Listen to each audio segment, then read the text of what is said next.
Hello, young innovator, and welcome to the Adventurous April Challenge Chess. We are working on the main challenge titled A Game for Taylor. So, for this challenge, I would highly recommend that you buddy up with a co-innovator if you don't already. This could be your best friend, your cousin, your sibling, anybody you'd like to brainstorm ideas with to design a game. I promise you this one is going to be fun. Get set, innovate. So I'm reading the challenge from the app. Meet Taylor, the snack queen who believes a balanced diet means a bag of chips in one hand and gummies in the other. Her mom, Mrs. Slow, exhausted from Taylor's junk food escapades, declared a snack intervention for the family. They are now on a mission to curb all cravings, leaving behind the crumbs of their palm oil loaded sugary spell days, making healthy eating a delightful journey for the whole family. Help them. Design an innovative, new and unique game to eat more nutritious food as a family.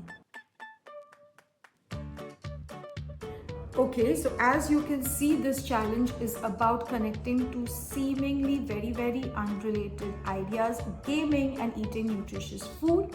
As always, we will move forward step by step, starting with the very first worksheet in the app, which is writing a problem statement.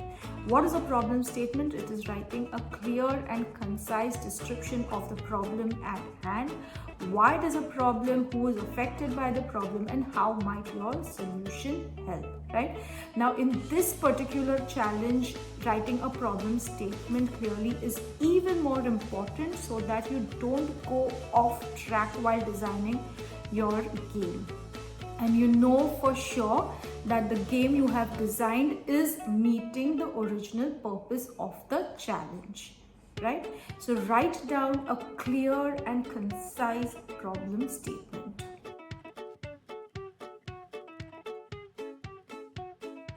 Okay, so maybe you've already come up with an idea for a game, but if you haven't, don't worry. Let's first just write down what are the different types of games, right? There's board games, there's card games, there's video games, there are app-based games, there are physical games, right? Anything else that you can think of? So just write these down, and either you may have a favorite game and you know exactly whether you're going to design a video game or an app-based game or a board game if that's your favorite, or then you can just sort of brainstorm ideas for a couple of different ones. So you can maybe try to think of a card game or a board game, anything. So just spend some time reflecting on the different types of games. Think about your favorite game now, your favorite game as a child, and see what ideas come to the surface.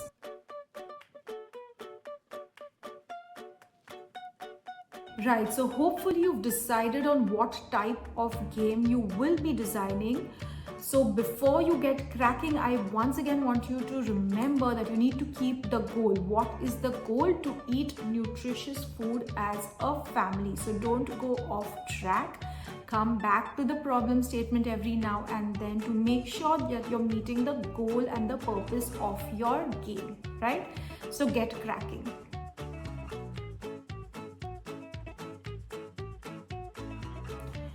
Okay, so once you have sketched out your game and uploaded it in the worksheet, we now move forward to the next part, which is the prototyping worksheet. This is where you would be doing a demonstration of your game, explaining the rules of the game and taking a video of that and uploading it in the challenge worksheet.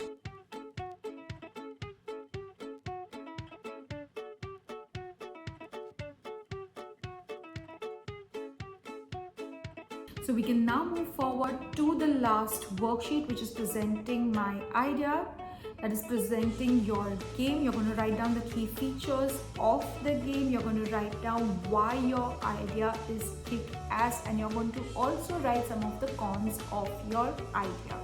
right? Now, if you have gotten this far, you should be so proud of yourself, because this challenge was not easy. I really hope you enjoyed designing your own game. It's time to go play it with your family and get some feedback and see how that goes. If you need to refine it further, you take that feedback and refine it further, and then you can re-upload the worksheets. See you in the next challenge.